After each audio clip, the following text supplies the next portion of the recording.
सत श्री अकाल। आज हम ये डिस्कस करेंगे कि दिवाली की क्या इम्पोर्टेंस है सिखिज़्म और स्पिरिचुअलिटी के हिसाब से।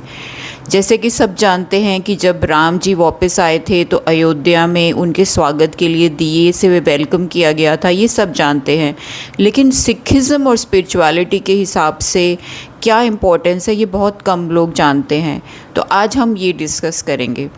तो सिक्खी के हिसाब से गुरु हरगोबिंद सिंह जी जो हमारे 6th गुरु हैं, वो जब ग्वालियर के किले से आज़ाद किए गए थे तब जहांगीर राजा ने उनको बोला था कि मैं आपको आज़ाद कर रहा हूँ क्योंकि उनसे गलती हो गई। उन्होंने लोगों की बातों में आकर कुछ ऐसे लोग जो गुरु हरगोबिंद सिंह जी को पसंद नहीं करते थे, उनके खिलाफ़ उन्होंने जहांगीर को गलत बातें बोल दी और धोखे में आके उन्होंने उनको काफ़ी महीनों तक बंद रखा किले में। पर जैसे उन्होंने उनको देखा तो वो उनसे इतना रिस्पेक्ट में आ गया, उनके लिए उनकी इतनी रिस्पेक्ट हो गई कि उसको बहुत बुरा लगा कि उसने इतने महीनों तक क्यों कैद रखा गुरु साहिब जी को। तो उन्होंने कहा कि मैं आपको आज़ाद करना चाहता हूँ। लेकिन गुरु हरगोबिंद सिंह जी ने बोला कि मैं अपने साथ 52 राजा भी वहाँ पे बंद थे उस किले में। तो उन्होंने कहा मैं अकेला नहीं जाऊँगा, ये सब राजा भी मेरे साथ जाएंगे क्योंकि इनका भी कोई कसूर नहीं है, इनको भी धोखे से ही कैद किया गया है। तब उन्होंने बोला जहांगीर ने कि ठीक है, मैं आपको आज़ाद कर रहा हूँ, लेकिन आपके चोले से जो भी आपका चोला पकड़ के निकल पाएगा तो वो बाहर निकल सकता है।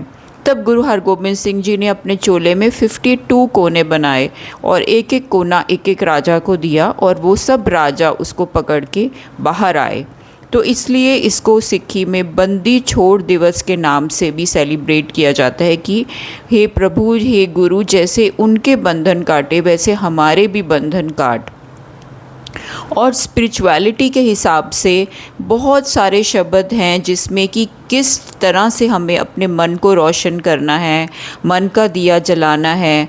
सब में जोत जोत है सोई, तिस्ते चानन सब में चानन होए, गुरसाखी जोत प्रगट होए।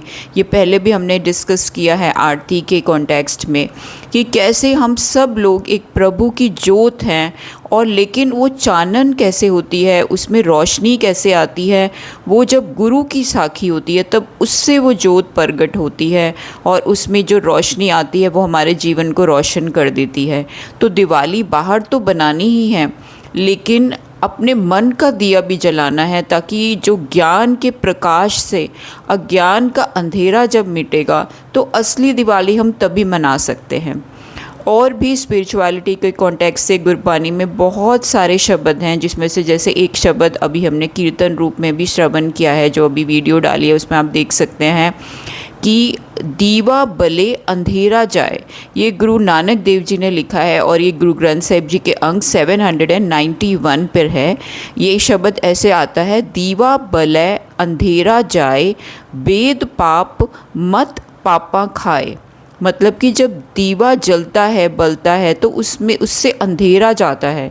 तो उसी तरह से वो एनालॉजी दी है कि जब वेद और जब पाठ करते हैं, पुराने ज़माने में हिंदुओं के लिटरेचर्स को वेद कहते थे, आजकल भी वेद हैं जो लोग पढ़ते हैं, ज्ञान लेते हैं। तो अगर वेद पाठ ये जैसे गुरबानी का पाठ करते हैं, जहाँ से भी हमें नॉलेज मिलती है, ऐसा कोई भी हम पाठ करते हैं तो उससे पापों का नाश होता है क्योंकि हमें ज्ञान आता है कि हमें क्या चीज़ें करनी है और क्या नहीं करनी।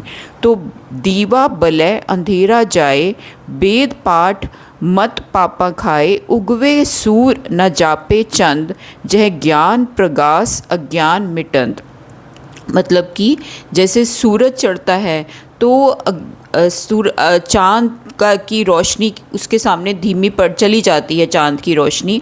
उसी तरह से जो ज्ञान का सूरज है जब वो चलता है तो अज्ञान का अंधेरा मिट जाता है। उगवे सूर न जापे चंद, जय ज्ञान प्रगास अज्ञान मिटंत, वेद पाठ संसार की कार, पढ़ पंडित करे विचार, बिन बूझे सब होए खुआर। कि सब लोग विचार तो कर रहे हैं पर जब तक बूझेंगे नहीं तब तक सब उसका कोई फ़ायदा नहीं है। सब होए खुआर मतलब कि अगर अंडरस्टैंडिंग नहीं है तो उसका कोई फ़ायदा नहीं है। नानक गुरमुख उतरस पार, गुरु नानक देव जी कहते हैं कि सिर्फ गुरमुख ही है जो पार उतर सकता है। तो स्पिरिचुअलिटी के हिसाब से हमें अपने अंदर का दिया जलाना है, ज्ञान का प्रकाश से अज्ञान का अंधेरा मिटाना है, तभी हम असली दिवाली मना सकते हैं।